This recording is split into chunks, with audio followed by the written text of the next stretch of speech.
지난 시간 우리는 아기 예수를 만난 시므온을 함께 살펴봤습니다. 이 예루살렘 성전에서 이스라엘의 위로를 기다리던 이 시므온이 정결 예식을 위해서 예루살렘 성전에 올라온 마리아와 요셉의 품에 안겨 있는 아기 예수를 만났습니다. 이는 단순히 끝까지 믿음을 지키며 있었던 시므온의 의인됨을 보여주는 그러한 사건이 아니라 하나님은 태초부터 구원하기로 작정한 자기 백성을 어떻게든 다 구원해내시는 하나님의 열심과 은혜를 교훈하는 그러한 사건이었습니다. 여러분, 시므온은 하나님의 저주가 어떻게 축복이 되는가를 보여주는 인물입니다.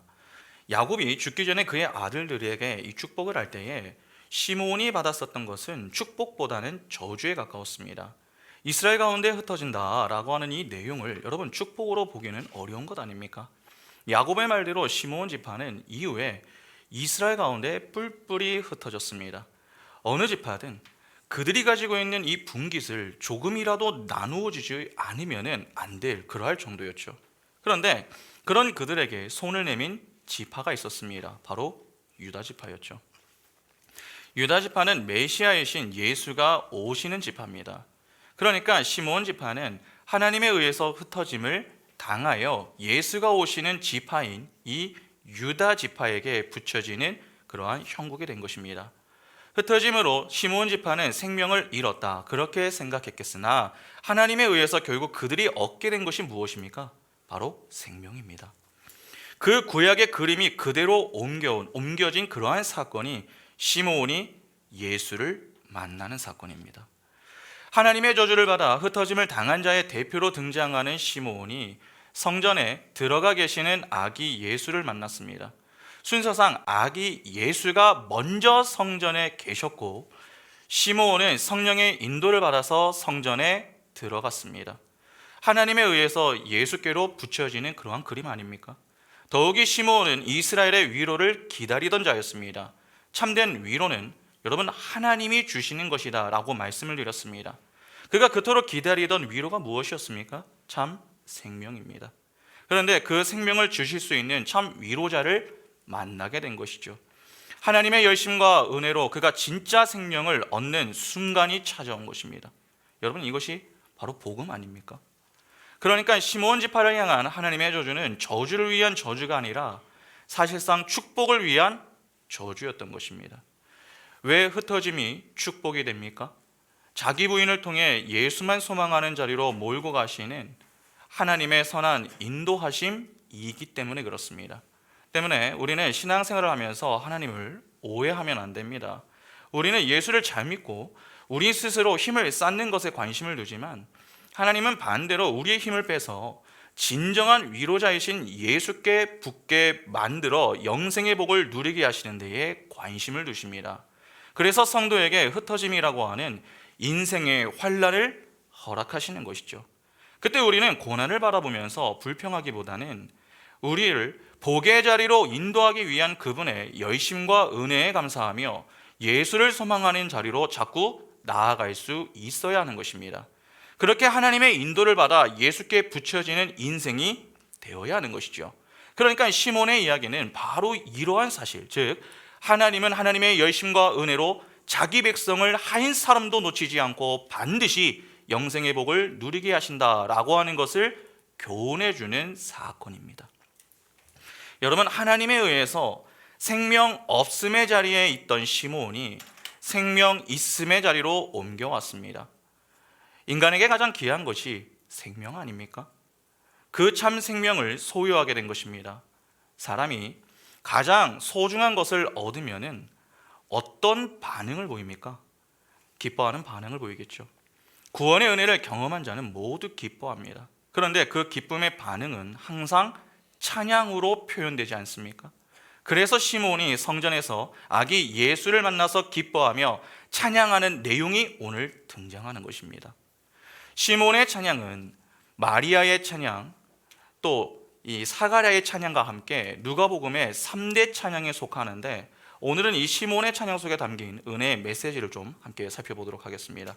먼저 본문을 보겠습니다. 28절부터 다시 한번 보시면은 시몬이 아기를 안고 하나님을 찬송하여 이르되 주제여 이제는 말씀하신 대로 종을 평안히 놓아 주시는도다.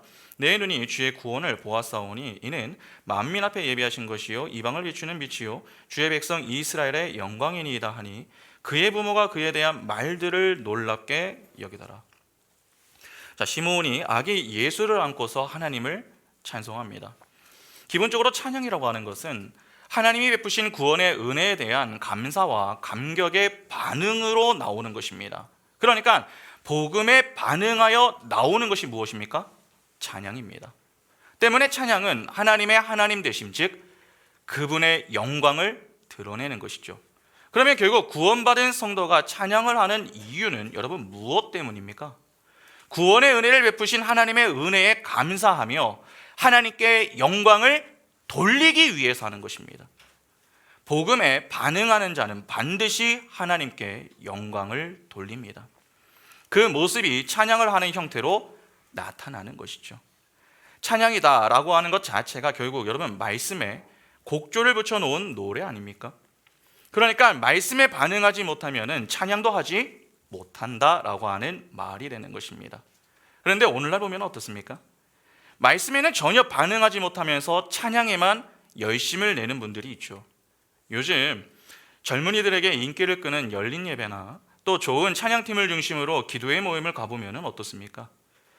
찬양팀의 화려한 찬양에 이게 클럽인지 교회인지 구분이 되지 않을 정도로 뜨겁게 찬양을 합니다. 그런데 그렇게 열정적으로 찬양했던 이들이 이후에 말씀이 시작이 되면 어떻습니까? 졸음을 이기지 못하고 자꾸 좁니다. 그러니까 말씀에는 별로 관심이 없는 것이죠. 그냥 찬양만 부르며 감정을 터치하여서 눈물을 흘리는 것, 그러한 것에만 관심을 두는 것입니다. 죄송하지만 그것은 진정한 의미에서 찬양이라고 보기 어렵습니다. 찬양은 말씀에 반응하는 자들이 하는 것입니다. 이는 제가 지어내는 말이 아닙니다. 성경을 보면 다 똑같습니다. 전에 살펴본 마리아와 사가랴의 찬양을 한번 볼까요? 마리아가 여러분 언제 찬양했습니까? 말씀에 반응한 이후에 찬양을 했습니다. 사가랴가 언제 찬양했습니까? 말씀에 반응한 이후에 찬양했습니다. 그 전에 그들이 찬양했다라고 하는 말은 나오지 않습니다. 두 사람 모두 말씀에 반응하고 난 이후에 했었던 것이 찬양이었습니다. 이는 그만큼 말씀이 중요하다라고 하는 것을 보여주는 것 아닙니까? 시몬도 똑같습니다. 여러분 지금 시몬이 왜 찬양을 합니까? 복음이신 예수, 즉 말씀에 반응을 했기 때문입니다. 그런데 그가 찬양했던 곳을 한번 볼까요? 여러분 지금 시몬이 어디에서 찬양을 합니까? 예루살렘 성전입니다. 전에 마리아가 찬양했었던 장소 기억하십니까? 누가복음 1장 39절과 40절을 보시면 이때 마리아가 일어나 빨리 산골로 가서 유대 한 동네에 이르러 사가랴의 집에 들어가 엘리사벳에게 문안하니. 여러분 마리아는요 사가랴의 집에서 찬양을 했습니다. 전에 제가 마리아가 사가랴의 집에서 찬양했으면 예루살렘 성전과 대조되는 모습을 보여주기 위해서다, 그렇게 말씀을 드렸습니다. 그런데 지금 시몬은 성전에서 찬양을 합니다. 왜 이러한 이 차이가 발생하는 것입니까? 성경의 오류입니까? 그렇지 않습니다. 여러분 찬양과 관련해서 우리가 오해하지 말아야 할 것이 있습니다. 찬양은 어디에서 하는가가 중요한 것이 아니라 언제 찬양을 하는가 하는 게 중요합니다. 두 사람이 찬양을 한 장소는 서로 다릅니다. 그러나 두 사람이 찬양을 한 시점은 똑같습니다. 언제입니까? 말씀에 반응하여 성령으로 충만해졌을 때입니다. 이를 조금 달리 표현하면 하나님의 임재를 경험했을 때다 하는 것입니다. 누가복음 1장 41절부터 45절 보시면은 엘리사벳이 마리아가 문안함을 들음에 아이가 복중에서 뛰노는지라 엘리사벳이 성령의 충만함을 받아 큰 소리로 불러 이르되 여자 중에 내가 복이 있으며 내 태중의 아이도 복이 있도다. 내 주의 어머니가 내게 나아오니 이 어찌된 일인가? 보라, 내 문안하는 소리가 내 귀에 들릴 때에 아이가 내 복중에서 기쁨으로 뛰놀았도다. 주께서 하신 말씀이 반드시 이루어지리라고 믿은 그 여자에게 복이 있도다. 성령 충만함을 받은 이 엘리사벳이 마리아에게 복을 빌어 주었습니다. 당시 마리아의 태 속에는 예수가 있었죠. 그러면 그녀는 이미 무엇을 경험하는 자리에 있었던 것입니까? 하나님의 임재를 경험하는 자리에 있었던 것입니다. 그 자리에서 그녀는 예수로 인해 찬양을 불렀던 것이죠. 여러분, 사가랴도 똑같습니다. 그 역시 찬양을 부르기 전에 누가가 무엇을 강조합니까? 누가복음 1장 67절과 68절 보시면 그 붙인 사가랴가 성령의 충만함을 받아 예언하여 이르되 찬송하리로다 주 이스라엘의 하나님이여 그 백성을 돌보사 속량하시며. 성령의 충만함을 받아 예언하여 찬양했다고 합니다. 예언은 성취될 말씀을 의미합니다. 하나님의 임재를 경험하면서 그 은혜에 대한 반응으로 성령 충만함을 입고 보였던 모습이 바로 찬양의 모습이었습니다. 여러분, 시므온도 똑같습니다. 그는 성령의 지시를 받아서 메시아를 기다리던 자였습니다. 또한 성령의 감동을 받아 성전에 들어왔을 때에 아기 예수를 품고 돌아온 예수의 부모를 만났죠. 그분이 아기라고 해도 여러분, 하나님의 아들이 아닌 것은 아니지 않습니까? 여전히 하나님의 아들인 건 맞습니다. 당시 예루살렘 성전의 문제가 무엇이었습니까?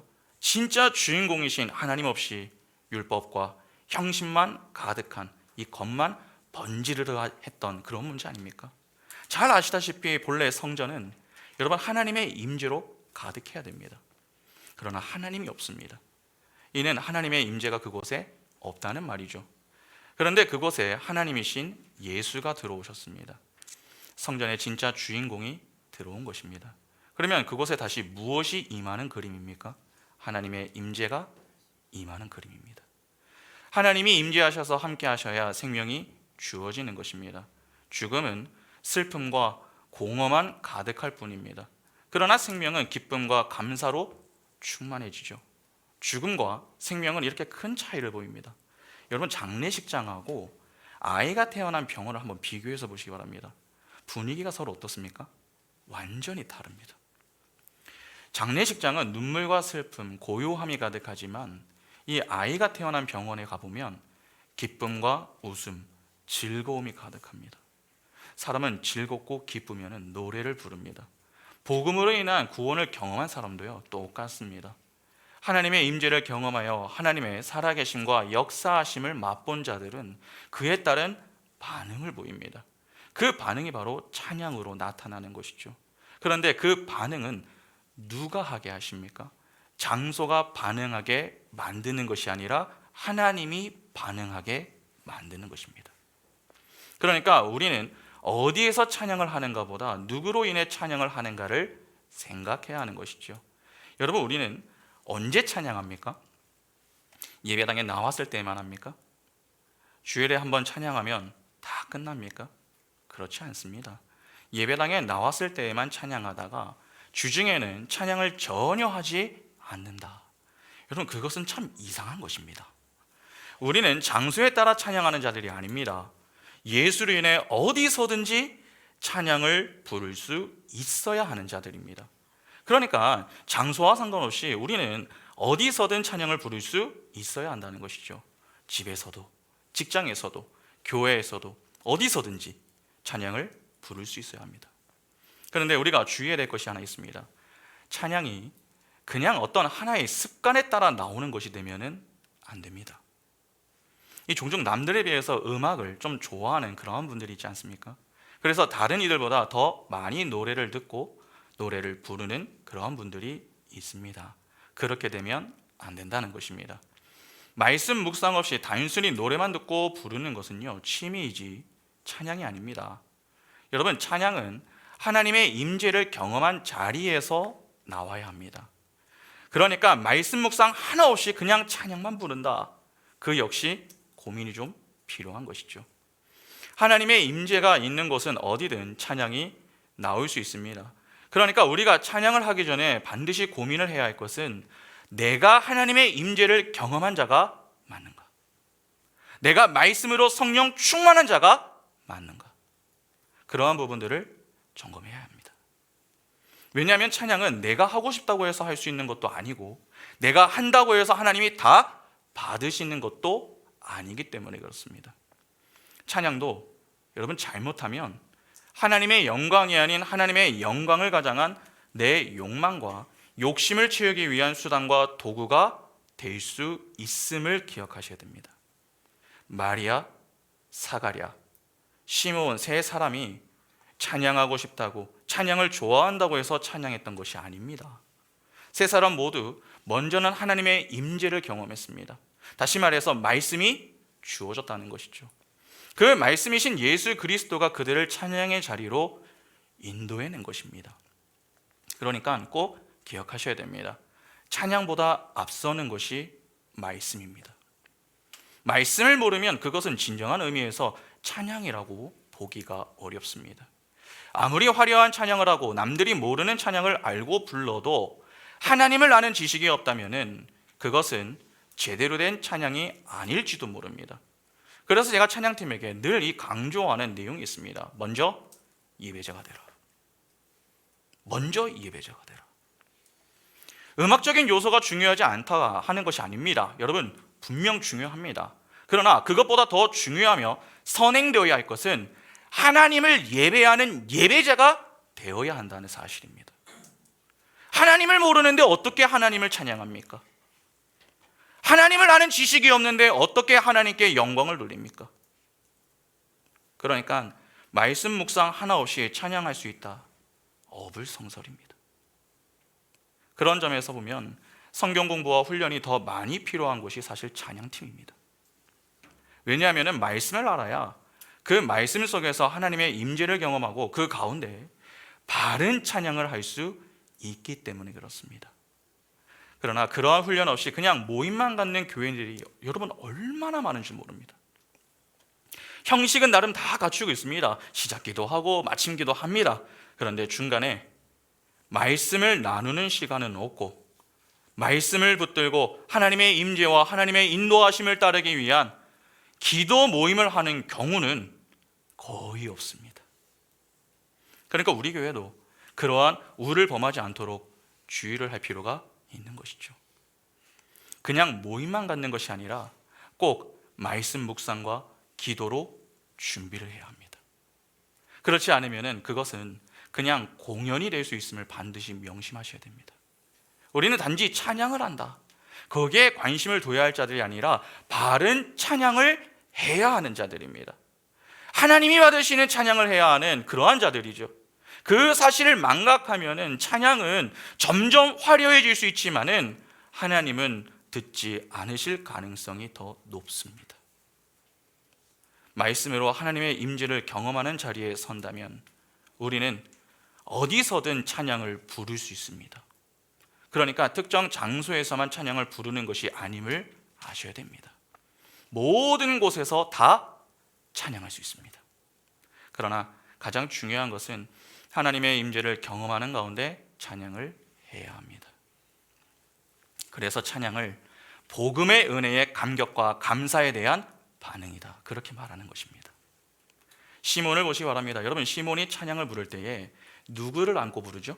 28절 보시면은 시몬이 아기를 안고 하나님을 찬송하여 이르되, 예수를 안고 부릅니다. 그러니까 그의 찬양은 그냥 나오는 것이 아닙니다. 예수로 인해서 나오는 것입니다. 그냥 아기가 너무 예뻐서 아기를 안고 찬송하는 게 아닙니다. 하나님의 임재를 상징하는 그 아기가 바로 예수이기 때문에 예수를 안고 찬양을 하는 것입니다. 그런데 시몬의 찬양을 보면서 우리가 오해하지 말아야 할 내용이 하나 더 있습니다. 31절부터 33절을 다시 한번 보시기 바랍니다. 이는 만민 앞에 예비하신 것이요 이방을 비추는 빛이요 주의 백성 이스라엘의 영광이니라 하니 그의 부모가 그에 대한 말들을 놀랍게 여기더라. 자, 여기 보면은 만민 앞에 예비하신 것이요 이방을 비추는 빛이요, 이 부분을 보고서 많은 이들이 봐라, 시므온은 구원을 만민의 것이다, 그렇게 찬양하지 않았냐, 복음은 만민의 것이다, 그렇게 접근을 하여 설교하는 분들이 많습니다. 설교 준비를 위해서 참고했었던 이 상당수의 자료들 역시 그렇게 해석을 하고 있습니다. 그러나 성경은 그렇게 가르치지 않습니다. 여러분, 복음은 만민의 것이 아니라 하나님의 택한 백성의 것입니다. 이를 달리 표현하면은 하나님은 모든 자를 구원하시는 분이 아니라 태초부터 구원하기로 작정한 자기 백성들만을 구원하시는 분이시다 하는 것입니다. 성경은 이 사실을 매우 분명하게 밝히고 있죠. 요한복음 17장 6절부터 9절 보시면 세상 중에서 내게 주신 사람들에게 내가 아버지의 이름을 나타내었나이다. 그들은 아버지의 것이었는데 내게 주셨으며 그들은 아버지의 말씀을 지켰나이다. 지금 그들은 아버지께서 내게 주신 것이 다 아버지로부터 온 것인 줄 알았나이다. 나는 아버지께서 내게 주신 말씀들을 그들에게 주었사오며 그들은 이것을 받고 내가 아버지께로부터 나온 줄을 참으로 아오며 아버지께서 나를 보내신 줄도 믿었사옵나이다. 내가 그들을 위하여 비옵나니 내가 비옵는 것은 세상을 위함이 아니요 내게 주신 자들을 위함이니이다. 그들은 아버지의 것이로소이다. 여러분, 소위 대제사장의 기도로 알려진 이 예수의 기도를 한번 잘 보시기 바랍니다. 예수께서 누구를 위해서 기도하십니까? 이 땅의 모든 자들을 위해서 기도하시는 것이 아니라 하나님의 택한 백성들만을 위해서 기도하십니다. 하나님의 구원이 만민 앞에 주어질 수는 있습니다. 그러나 하나님의 택함을 입지 못한 유기된 자들, 즉 뱀의 후손들은 그 구원의 필요성과 중요성을 전혀 깨닫지 못합니다. 그러면 시몬이 말하는 만민이라고 하는 것은 여러분 무엇을 가리키는 말입니까? 32절을 보면은 시몬은 이방을 비추는 빛이요 주의 백성 이스라엘의 영광이다 그렇게 말을 합니다. 당시 이스라엘 사람들이 가지고 있었던 문제 기억하십니까? 육적 아브라함의 자손만이 구원을 받는다. 그러한 선민 사상과 유대 우월주의 아니었습니까? 그러나 정말 육적 이스라엘만이 하나님의 참 백성입니까? 그렇지 않습니다. 하나님이 보내신 자 예수 그리스도를 믿는 자들이 하나님의 참 백성입니다. 여기에는 유대인이나 이방인의 구분이 없습니다. 그래서 지금 시몬이 예수를 이방을 비추는 빛이다 그렇게 표현한 것입니다. 그리고 그 뒤에 주의 백성 이스라엘의 영광이라고 말을 하죠. 여기서 말하는 주의 백성 이스라엘은 육적, 민족적 이스라엘보다는 영적 이스라엘, 즉 예수 그리스도를 믿는 하나님의 택한 백성들을 지칭하는 것이다 그렇게 보는 것이 더 적절합니다. 더욱이 지금 누가가 여러분 누구를 향해서 복음서를 기록하고 있습니까? 헬라 이방인입니다. 데오빌로와 같이 예수를 믿으나 정확히 모르는 이방인들을 위해서 친히 붓을 든 거 아닙니까? 그러니까 시몬의 찬양은 지금 해당 복음서를 받아 읽을 이 독자들에게 상당히 중요한 내용이 되는 것이죠. 만일 시몬이 예루살렘 성전에서 주님의 구원을 찬양하면서 유대인만을 비추는 빛이요 민족적 이스라엘의 영광을 찬양했다면 여러분 어떤 문제가 발생하겠습니까? 이방인들 편에서는 우리는 믿어봐야 아무 소용이 없구나 그렇게 복음에 관한 회의를 갖게 될 수도 있는 것입니다. 그런데 시몬은 오히려 하나님의 구원은 만민 앞에 예비하신 것이요 이방을 비추는 빛이다 그렇게 찬양을 하고 있습니다. 하나님의 구원은 민족적 이스라엘 즉 육적 아브라함의 자손이 아니어도 복음을 듣고 깨달은 자들이라면 누구에게나 의미가 있다. 그러니까 주의 백성이라면 이렇게 찬양해야 한다. 그것을 지금 시몬의 찬양을 통해서 누가는 하나님의 택한 백성인 이 이방 사람들에게 위로와 도전을 주고 있는 것입니다. 그러니까 성경을 보면서 자꾸 만민, 모든 자들 이러한 표현이 등장한다고 보편 구원론자들의 주장처럼 복음은 모두의 것이다. 하나님은 모두를 구원하시는 분이시다. 그렇게 성경을 해석하고 이해하면 곤란한 것입니다.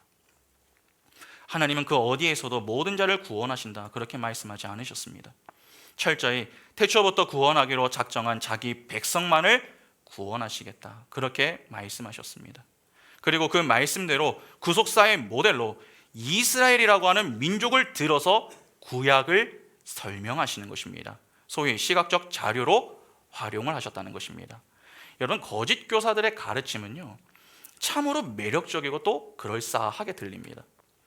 그러나 그러한 감언이설에 넘어가시면 안 됩니다.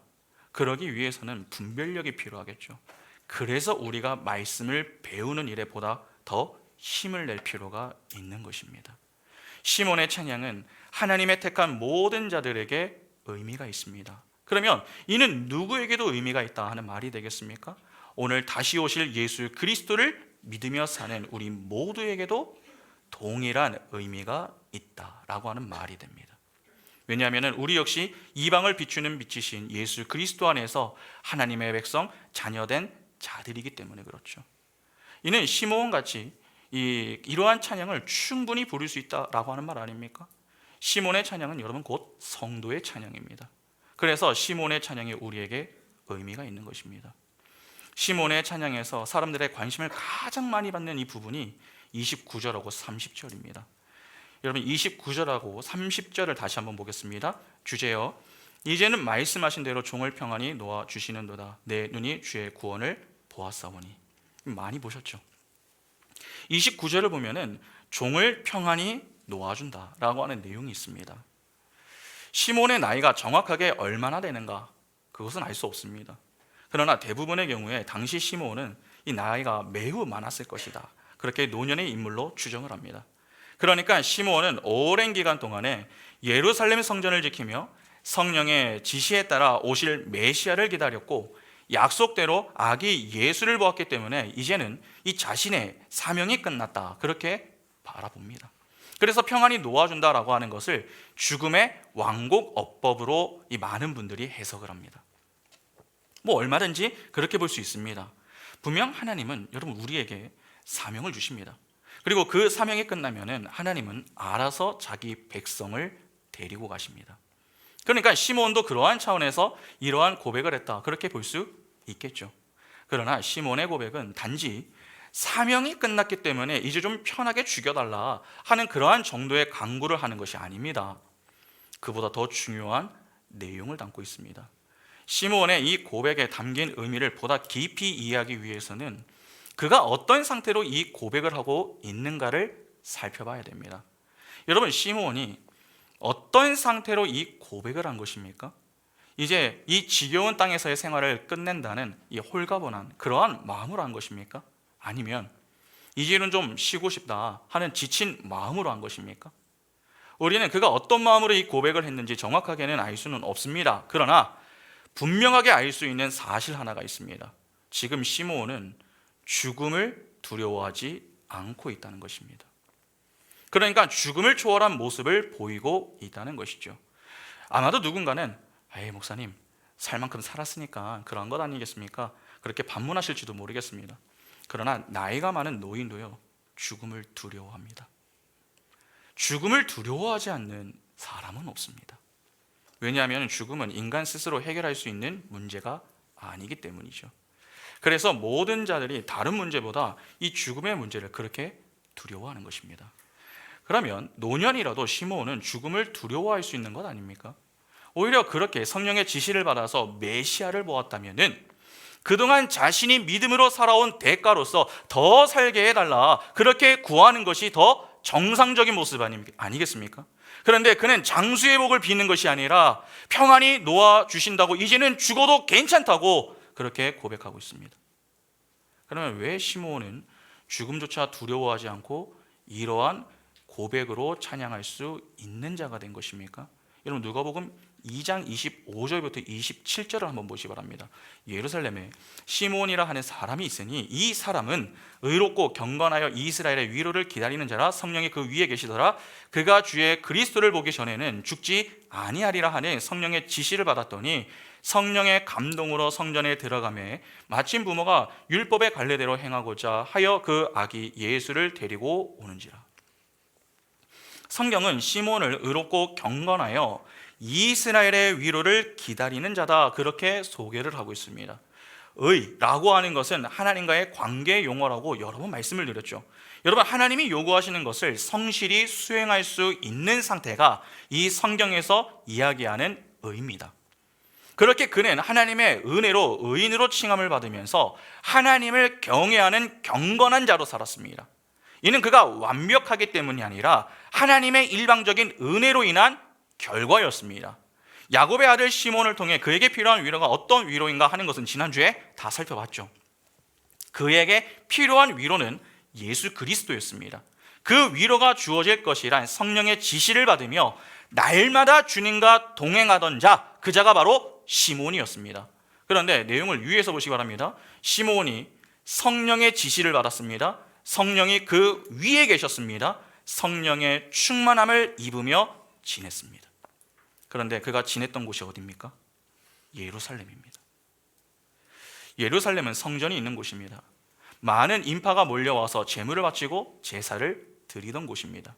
바로 그러한 곳에서 시므온은 이스라엘의 위로를 기다렸습니다. 분명 예루살렘은 겉으로 보기에는 아무런 문제가 없어 보입니다. 사람도 많습니다. 절기 때만 되면 수많은 인파들이 몰려와서 제사를 풍성하게 드렸습니다. 그렇게 다양한 모습들로 그들의 신앙을 지키기 위한 모습들이 가득했죠. 그런 모습을 시므온이 곁에서 다 지켜보면서 지냈습니다. 그러면 여러분, 시므온은 좋은 환경 속에서 메시아의 오심을 기다린 것입니까? 그렇지 않습니다. 누구보다 힘든 시간을 믿음으로 인내하며 지내야 했었던 인물이 바로 시므온이었습니다. 성전도 있고 제사도 있습니다.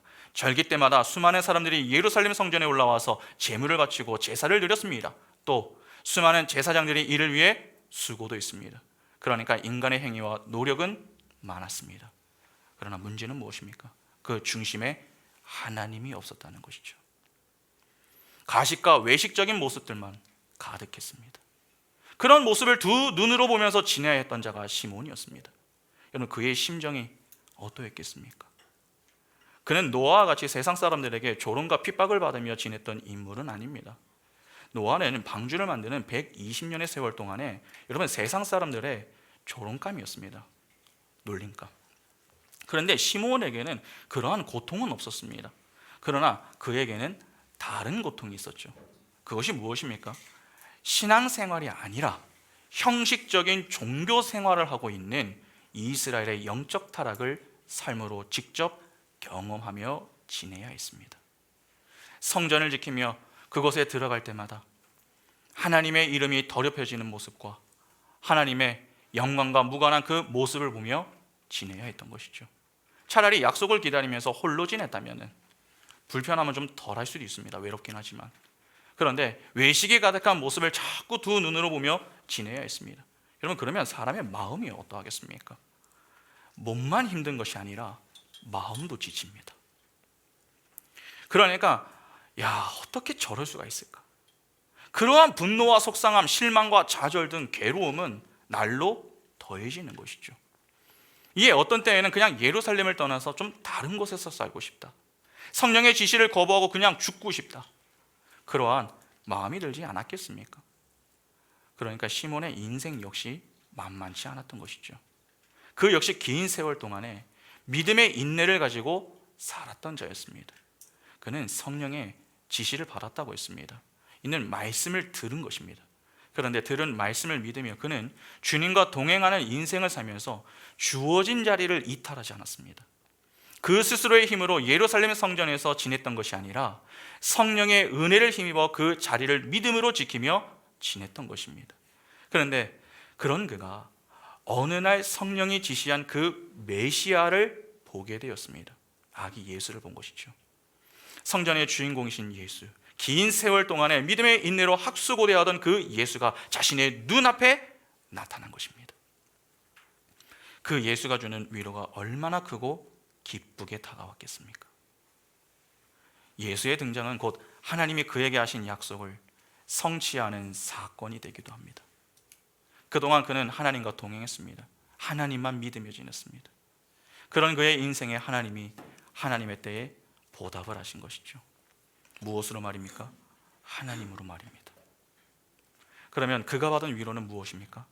하나님이죠. 하나님만이 내 인생의 유일한 소망이구나.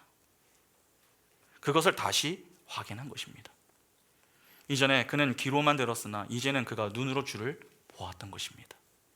그래서 그가 고백할 수 있었던 것입니다. 이제는 죽어도 상관이 없습니다. 그렇게 말입니다. 그러면 시몬이 왜 이러한 고백을 하는 것입니까? 주님과 함께하는 곳이라면 그곳이 어디든 상관이 없다고 하는 것을 그 누구보다 정확하게 깨달았기 때문이죠. 다시 말해서 시몬이 구원의 의미를 정확하게 알았다는 것입니다. 그러니까 그는 단지 죽을 때가 되어서 죽게 해달라고 했었던 것이 아닙니다. 하나님만이 그의 인생의 유일한 소망이란 분명한 믿음의 확신을 가지고 이러한 고백을 하였던 것입니다.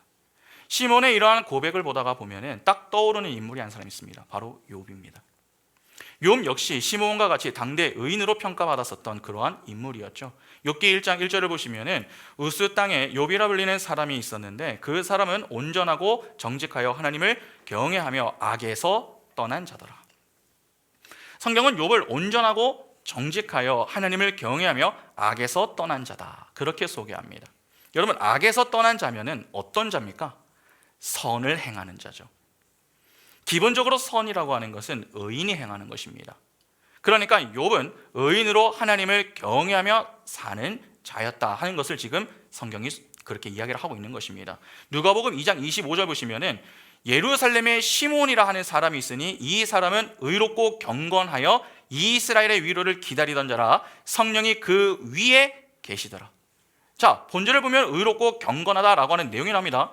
경건하여는 하나님을 경외하다라고 하는 뜻입니다. 욥과 시몬의 소개가 여러분 상당히 비슷하지 않습니까? 욥은 당대에 선하게 살았던 자였습니다. 그런 그의 인생에 사단으로 인해서 수많은 환난들이 닥쳐오죠. 이해할 수 없는 고난이 그의 인생 가운데 자꾸 찾아왔던 것입니다. 고난은 끊이지 않고 죽고 싶어도 죽지 못했습니다. 그러니까 그 괴로움이 얼마나 대단했겠습니까? 이에 욥기 31장을 보면은 도대체 내가 무엇을 그렇게 잘못했기에 이렇게까지 고난을 당하는가? 그렇게 하나님께 항변을 하기도 합니다. 이에 하나님이 38장부터 이 3장에 걸쳐서 친히 하나님이 누구이시며 또 어떤 일을 하셨는가 하는 것을 상세하게 설명을 해주십니다. 욥기 38장 1절부터 6절 보시면은 그때 여호와께서 폭풍우 가운데에서 욥에게 말씀하여 이르시되 무지한 말로 생각을 어둡게 하는 자가 누구냐? 너는 대장부처럼 허리를 묶고 내가 내게 묻는 것을 대답할지니라. 내가 땅의 기초를 놓을 때에 내가 어디 있었느냐? 내가 깨달아 알았거든. 말할지니라. 누가 그것의 도량법을 정하였는지, 누가 그 줄을 그것의 위에 띄었는지 내가 아느냐? 그것의 주추는 무엇 위에 세웠으며 그 모퉁이 뜰을 누가 놓았느냐? 이는 하나님이 욥의 인생 가운데 그와 동행해 주시는 그러한 모습입니다. 그렇게 하나님이 욥과 함께 하시면서 그에게 하나님이 어떤 분이시고 어떤 일을 하셨는가라고 하는 것을 가르쳐 주셨습니다. 그러자 욥이 어떤 반응을 보입니까? 욥기 42장을 보시면 1절부터 이렇게 말씀합니다. 욥이 여호와께 대답하여 이르되 주께서는 못하실 일이 없사오며 무슨 계획이든지 못 이루실 것이 없는 줄 아오니 무지한 말로 이치를 가리는 자가 누구니이까? 나는 깨닫지도 못한 일을 말하였고 스스로 알 수도 없고 헤아리기도 어려운 일을 말하였나이다. 내가 말하겠사오니 주는 들으시고 내가 주께 묻겠사오니 주여 내게 알게 하옵소서. 내가 주께 대하여 귀로 듣기만 하였사오나 이제는 눈으로 주를 배웁나이다. 그러므로 내가 스스로 거두어드리고 티끌과 제 가운데에서 회개하나이다. 내가 주께 대하여 귀로 듣기만 하였사오나 이제는 내가 눈으로 주를 배웁나이다. 시몬의 고백과 연결해서 보면은 상당히 유사한 내용처럼 보이지 않습니까? 욥을 시험한 사단은 하나님의 허락하에 그를 시험했던 것이었습니다. 그러니까 시험을 받는 중에도 하나님은 욥의 인생에 늘 함께 하셨습니다. 그래서 욥이 죽고 싶어도 죽을 수가 없었던 것이죠. 그는 그렇게 죽지 못하고 고난을 당하며 살아야 하는 이유를 몰랐습니다. 왜 이렇게까지 살아야 하는지 그 이유를 찾지 못해서 때때로 항변도 하고 불평도 했습니다. 그러나 하나님이 그의 인생에 동행하시며 하나님이 친히 그에게 하나님을 아는 지식을 갖도록 은혜를 베푸시자 그가 어떻게 변합니까? 하나님으로 인해 위로를 받고서는 더 이상 하나님께 불평하지 않습니다.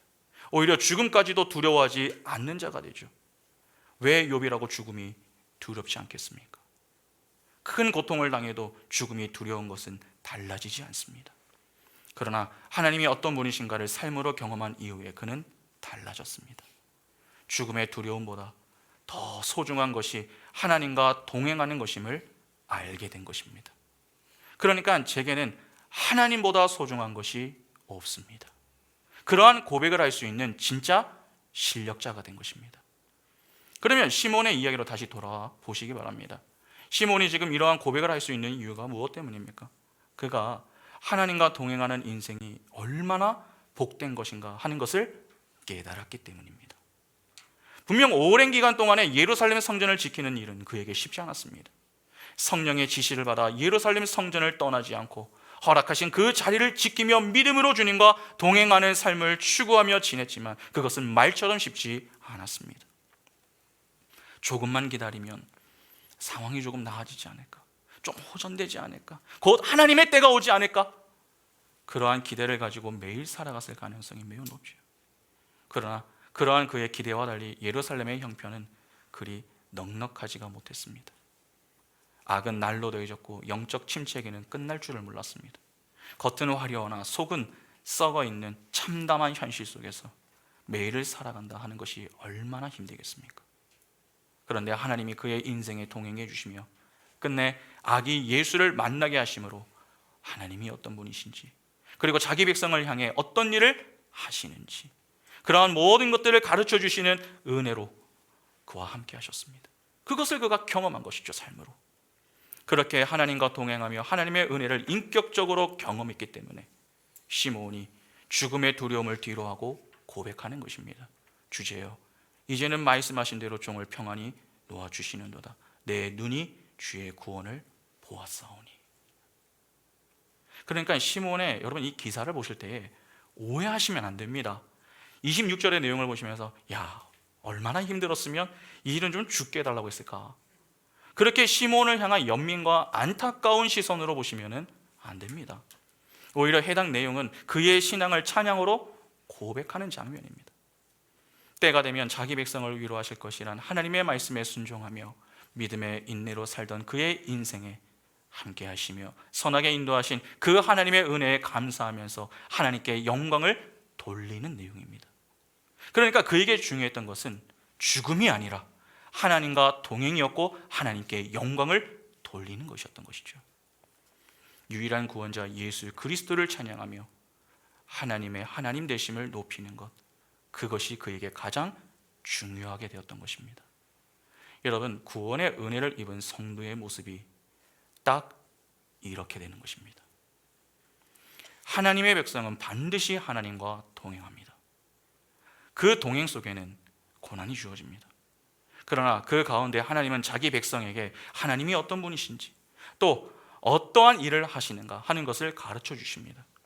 그렇게 끝내 자기 백성의 입술에서 찬양과 감사의 고백을 듣고 마시는 분이 바로 우리 하나님이십니다. 다시 말해서 반드시 영광을 받아 내신다는 것입니다. 우리는 구원을 받기 위해서 찬양하는 자들이 아닙니다. 구원을 받았기 때문에 찬양하는 자들입니다. 죽음의 두려움조차 극복하고 부활의 소망을 가지고 사는 자들이 성도입니다. 그러면 우리가 찬양하며 고백할 내용이 무엇입니까? 이 시므온과 같은 그러한 고백 아니겠습니까? 그런데 오늘 우리의 모습을 보면 어떻습니까? 구원의 은혜를 입고도 하나님을 힘차게 뜨겁게 찬양하지 못하지 않습니까? 도대체 그 이유가 무엇 때문입니까? 왜 꿀먹은 벙어리처럼 찬양 시간만 되면 아무리 찬양을 열심히 앞에서 인도를 해도 찬양을 하지 않습니까? 도대체 이유가 무엇 때문입니까? 주님의 말씀을 귀로만 들었을 뿐 아직 눈으로 주님을 보지 못했기 때문은 아닙니까? 그런데 놀라운 사실은 그럼에도 불구하고 하나님은 자기 백성을 결코 포기하지 않으신다는 사실입니다. 어떻게든 택한 백성을 하나님의 뜻하신 자리로 이끌어내십니다. 귀로 듣는 자리에서 눈으로 보는 자리로 어떻게든 데리고 와서 욥과 시므온과 같은 고백을 하게 하시는 것입니다. 레갑 자손들을 한번 생각해 보시기 바랍니다. 오랜 세월 그들은 하나님의 약속을 붙들면서 살았습니다. 귀로만 들었죠. 그러나 이후에 그들이 어떻게 되었습니까? 천사가 전해준 소식을 듣고서 이후에 그들이 베들레헴 구유에 가서 아기 예수를 직접 눈으로 보고 기뻐하지 않았습니까? 그래서 그들 역시 그러한 하나님의 임재 아래에서 무엇을 합니까? 찬양을 합니다. 누가복음 2장 20절에 목자들은 자기들에게 이르던 바와 같이 듣고 본 그 모든 것으로 인하여 하나님께 영광을 돌리고 찬송하며 돌아가니라. 듣고 본 그 모든 것으로 인하여. 하나님과 동행하는 인생, 여러분 쉽지 않습니다. 자기를 부인하고 자기 십자가를 지며 예수를 따르는 인생 만만치 않습니다. 그러나 하나님은 우리 인생에 함께 하시며 하나님이 어떤 분이시고 우리에게 하신 일이 무엇인가, 그것을 가르쳐 주시면서 우리를 영광의 자리로 인도하십니다. 그래서 하나님의 손에 붙들린 성도는 여러분 두려워할 이유가 없습니다. 왜냐하면 하나님은 실패가 없으시기 때문이죠. 우리가 할 일은 우리 인생을 붙들고 계시며 동행하시는 하나님을 소망하고 그 하나님을 믿는 것입니다. 그 일만 잘하면 됩니다. 그러면 하나님은 우리를 귀로 듣는 그 자리에서 이제는 구원을 눈으로 보는 그 자리로 우리를 인도하셔서 죽음도 두려워하지 않는 자로 하나님이 베푸시는 그 구원의 은혜와 하나님의 영광을 찬미하는 인생을 살게 하십니다. 그러니까 시몬만 이러한 찬양을 할 수 있는 것이 아니라 오늘 우리 역시 동일한 고백의 찬양을 부를 수 있는 것입니다. 여러분 찬송가 438장 내 영혼이 은총 입어 가사를 잘 한번 생각해 보시기 바랍니다. 제가 한번 읽어드리겠습니다. 1절에 내 영혼이 은총 입어 중한 재짐 벗고 보니 슬픔 많은 이 세상도 천국으로 화하도다. 2절에 주의 얼굴 뵙기 전에 멀리 뵈던 하늘나라 내 마음속에 이루어지니 날로 날로 가깝도다. 3절 높은 산이 거친 들이 초막이나 궁궐이나 내 주 예수 모신 곳이 그 어디나 하늘나라 할렐루야 찬양하세 내 모든 죄 사함받고 주 예수와 동행하니 그 어디나 하늘나라. 여러분 주 예수와 동행하는 그 모든 것이 하늘나라다. 그렇게 고백을 도대체 누가 할 수 있는 것입니까? 죽음의 문제 앞에서도 떨지 않을 수 있는 성도들만이 할 수 있는 고백 아닙니까? 그래서 성도의 입술에서 고백되는 것은 딱 하나입니다. 주와 동행하기를 원한다는 것입니다. 그 고백을 잘 담고 있는 찬양이 찬송가 436장 나 이제 주님의 새 생명 얻은 몸입니다. 나 이제 주님의 새 생명 얻은 몸. 1절입니다. 옛것은 지나고 새 사람이로다. 그 생명 내 맘에 강같이 흐르고 그 사랑 내게서 해같이 빛난다. 2절 주 안에 감추인 새 생명 얻으니 이전에 좋던 것 이제는 값없다. 하늘의 은혜와 평화를 맛보니 찬송과 기도로 주 함께 살리라. 3절 산천도 초목도 새 것이 되었고 죄인도 원수도 친구로 변한다. 새 생명 얻은 자 영생을 누리니 주님을 모신 맘 새 하늘이로다. 4절 주 따라가는 길 험하고 멀어도 찬송을 부르며 뒤따라가리라. 나 주를 모시고 영원히 살리라. 날마다 섬기며 주 함께 살리라. 영생을 누리며 주 안에 살리라. 오늘도 내일도 주 함께 살리라.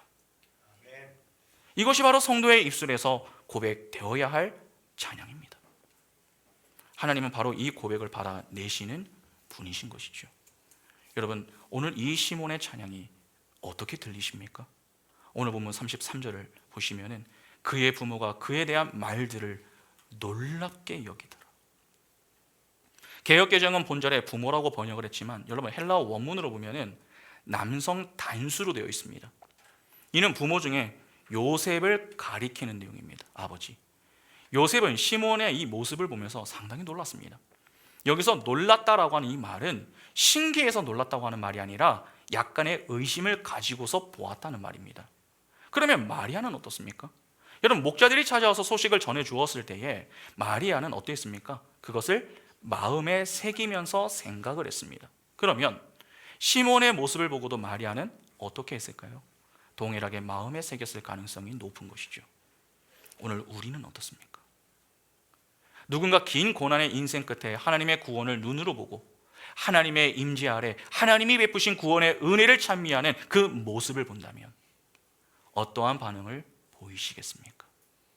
말씀에 감격하여 찬양할 때마다 감격의 눈물을 흘리며 전심으로 찬양하는 그 모습을 바라볼 때에 왜 저렇게 눈물을 흘리지? 저렇게까지 찬양할 이유가 있나? 그렇게 그냥 놀라는 정도? 무미건조한 반응으로 끝내시겠습니까? 아닙니다. 우리 역시 그와 함께 기쁨으로 하나님의 은혜의 구원과 영광을 찬미할 수 있어야 합니다. 하나님이 베푸신 구원이 어떤 구원입니까? 만민 앞에 예비하신 것이요 이방을 비추는 빛이요 주의 백성 이스라엘의 영광입니다. 그 백성 아래 우리가 있습니다. 우리의 영광입니다. 예수 그리스도로 영광의 자리에 서게 될 자들이 바로 우리입니다. 그 자리가 우리의 자리입니다. 그러면 그 영광의 자리에 서도록 우리 인생에 찾아오신 예수 그리스도, 그 자리에 서도록 동행하시며 인도하시는 그 예수 그리스도 앞에서 우리는 어떻게 살아야 하는 것입니까? 그 예수를 믿는 일에 힘을 내어서 우리에게 베푸신 구원을 이제는 믿음으로 눈으로 보고 베푸신 구원의 은총을 찬양하며 살아가는 것 아니겠습니까? 시몬이 대단해서 이러한 찬양을 하는 게 아닙니다. 누가의 초점은 우리도 시몬처럼 살아야 한다, 그것을 강조하는 것이 아닙니다. 오히려 너희가 바로 시몬이다, 이를 강조하는 것입니다. 꼭 기억하시기 바랍니다. 우리는 하나님의 택한 백성입니다. 그래서 하나님이 우리 인생에 성령을 보내어 주셨고 그 성령과 함께 사는 자들입니다. 하나님과 동행하는 그 인생이 가장 복된 인생입니다. 우리는 그 속에서 우리에게 주어진 자리를 잘 지키며 하나님이 어떠한 분이신지, 하나님이 하신 일이 무엇인지 그것을 신앙생활을 통해서 바르게 배우면 됩니다. 그렇게 하나님을 귀가 아닌 이제는 눈으로 바라볼 수 있는 자가 되면 되는 것이죠. 그러면 우리 입술에서도 시므온과 같은 고백이 자연스럽게 나오게 될 것이고 또 기쁨으로 고백되게 될 것입니다. 오늘 우리에게 이러한 은혜 가득한 믿음의 고백이 우리 입술에서 충만하게 고백될 수 있기를 바랍니다. 그리하여 하나님의 임재 아래에서 하나님의 은혜의 풍성함을 누리며 날마다 영생의 복으로 함께 하시는 주님과 동행하는 일에 더 힘을 내고 주님 부르시는 그날에 이르기까지 주님만 찬미할 수 있는 복된 인생이 다 될 수 있기를 간절히 소망합니다. 함께 찬양하겠습니다.